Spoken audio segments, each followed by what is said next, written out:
Oke baik, di sini saya, mau perkenalkan. Jadi nama saya Indra, saya dari D4 Teknik Informatika, Universitas Logistik dan Bisnis Internasional. Jadi di sini saya mau membahas tentang penerapan algoritma matching pattern di, website saya yaitu Moodpiece atau Mood Visualization. Jadi algoritma matching pattern itu penjelasannya itu jadi metode fundamental dalam ilmu komputer dan kecerdasan buatan untuk mengidentifikasi dan mencocokkan kemunculan pola spesifik dalam suatu data. Jadi untuk datanya itu bisa berupa teks, gambar, suara, sinyal atau struktur data lainnya. Nah, di sini ada pola atau pattern bisa berupa urutan karakter, bentuk geometris, pola suara atau fitur visual tertentu.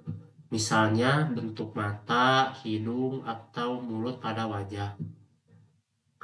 Tujuannya itu untuk menemukan semua instansi atau kecocokan terbaik dari pola yang dicari, sering disebut template atau model dalam data input yang lebih besar.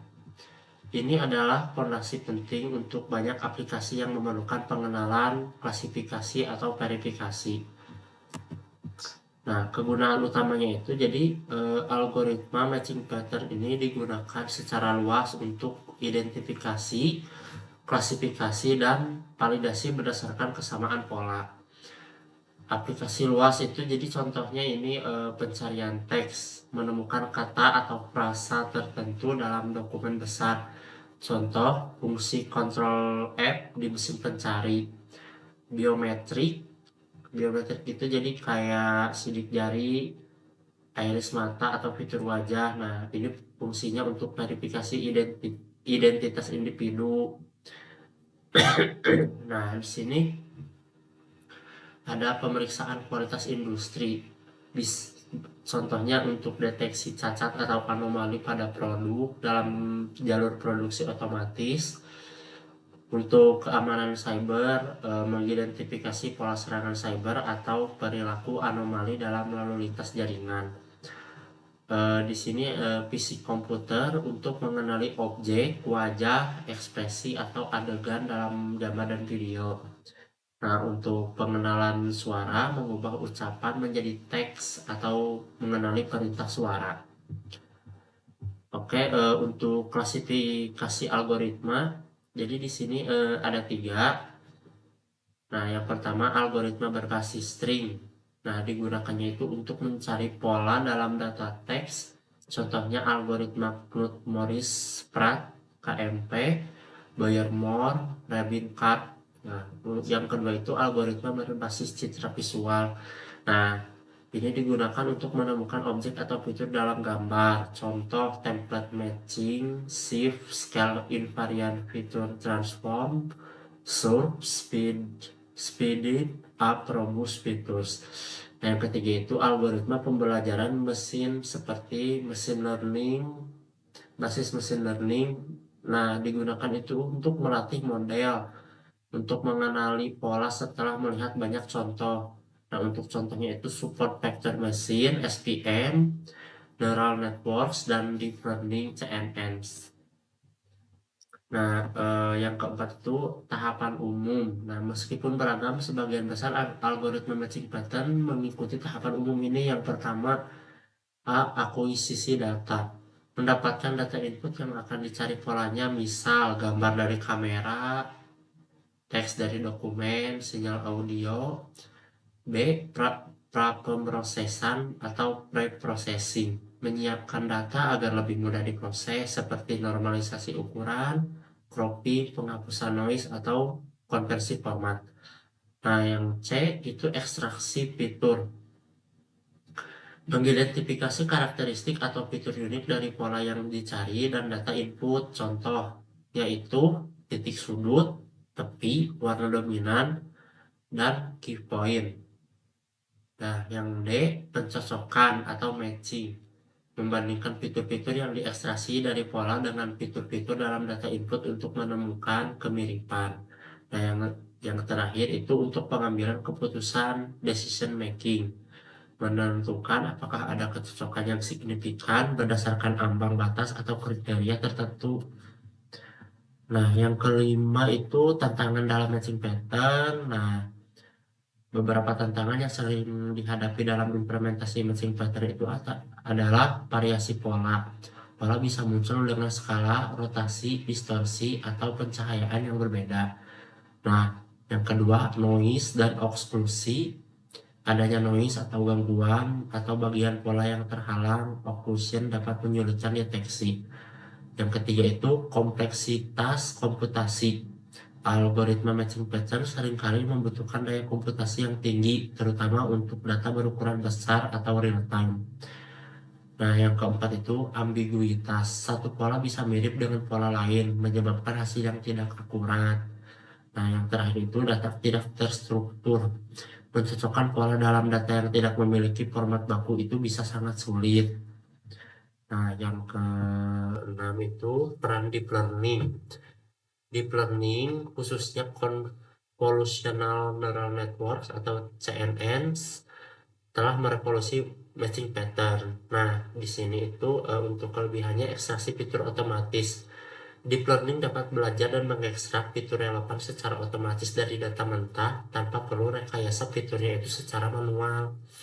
Nah, yang kedua itu robustness, atau model deep learning itu cenderung lebih robust atau tahan terhadap variasi, noise, dan distorsi dibandingkan metode tradisional. Nah, yang ketiga itu skala besar, efektif untuk dataset yang sangat besar dan kompleks. Nah, yang terakhir itu transfer learning. Model yang dilatih untuk satu tugas dapat disesuaikan untuk tugas matching pattern yang berbeda dengan fine tuning minimal. Hal ini sangat membantu dalam aplikasi seperti pengenalan wajah, deteksi emosi, deteksi objek, dan klasifikasi gambar. Eh, yang ketujuh itu aplikasi populer untuk penerapannya. Jadi algoritma matching pattern adalah tulang punggung banyak teknologi modern. Yang pertama itu sistem pengenalan wajah Face ID, verifikasi identitas pada smartphone, keamanan atau pengawasan. Nah, yang kedua itu asisten virtual, contohnya itu Siri dan Google Assistant, mengenali pola suara dan perintah lisan pengguna. Nah, yang ketiga itu diagnosis medis, gambar, deteksi pola penyakit pada hasil MRI, X-ray, atau gambar mikroskopis. Nah, yang keempat itu kendaraan otonom, mengenali rambu lalu lintas, jalur jalan, pejalan kaki, dan objek lain di lingkungan sekitar.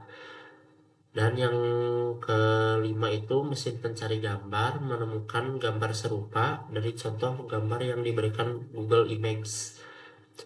Nah, yang terakhir itu penyaringan spam atau malware, mengidentifikasi pola mencurigakan dalam email atau contoh kode berbahaya. Nah, yang terakhir itu untuk cara kerja di aplikasi saya. Jadi Moodpiece itu singkatannya jadi dari Mood Visualization, memanfaatkan kekuatan deep learning khususnya melalui pustaka Fast API JS untuk melakukan pencocokan pola wajah yang canggih guna mendeteksi emosi. Nah, di sini untuk fiturnya itu ada deteksi wajah, face detection. Nah, model yang dipakai itu Tiny Face Detector, bekerja dengan mencocokkan pola umum seperti wajah dari data pixel yang masuk dari webcam pengguna. Ini adalah langkah pertama untuk menemukan lokasi wajah di frame video. Nah, yang B itu deteksi landmark wajah. Totalnya itu ada 68 titik. Setelah wajah terdeteksi, model face landmark 68net ini akan mencocokkan pola visual fitur-fitur spesifik pada wajah seperti sudut mata, lekukan hidung, kontur bibir. Dari pencocokan ini dihasilkan 68 titik landmark yang presisi di berbagai bagian wajah. Nah, yang terakhir itu analisis ekspresi emosi, face expression analysis. Model face expression Expression Map, kemudian mengambil data 68 titik landmark ini. Model ini mencocokkan pola deformasi dan konfigurasi relatif dari titik-titik tersebut dengan pola ekspresi emosi yang telah dipelajari selama pelatihannya. Contohnya, titik-titik di sekitar bibir membentuk pola terangkat itu mungkin dicocokkan dengan pola senang, contohnya. Tingkat probabilitasnya itu untuk setiap emosi senang, sedih, marah, dan lain kemudian akan dikalkulasi. Baik, kita akan coba langsung untuk websitenya. Eh, ini tampilan awal untuk website saya.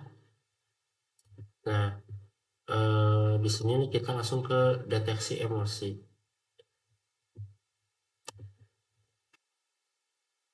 Oke, ini bagian proses deteksi. Nah, oke, di sini proses deteksi udah muncul. Nah, di sini untuk proses deteksinya yaitu ada 4 landmarknya itu. Ini bagian kamera ini nih. Ini untuk landmarknya.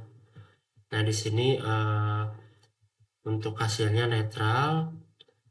Ini untuk jenis kelamin. Nah, di sini untuk hasil deteksinya yang lebih lengkap itu mulai dari ekspresi, bisa senang, contohnya senang. Nah, ini waktu deteksi juga tanggal 10 Juli. Ini untuk jenis kelamin bisa di ini juga di deteksi juga. Ini untuk grafiknya tingkat eh, deteksi emosinya.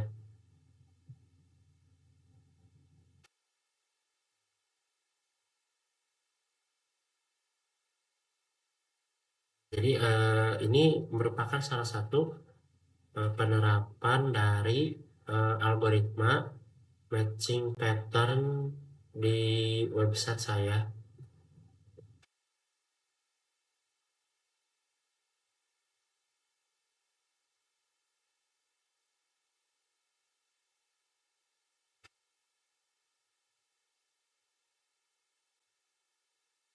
Oke, mungkin sekian dari saya untuk penyampaiannya, untuk penyampaian tentang algoritma matching pattern di website saya. Di sini saya sudah mencontohkan penerapannya di proses deteksi emosi dan ada proses deteksinya juga itu menggunakan landmark juga. Ya, mungkin sekian dari saya. Mohon maaf bila ada kekurangan. Terima kasih.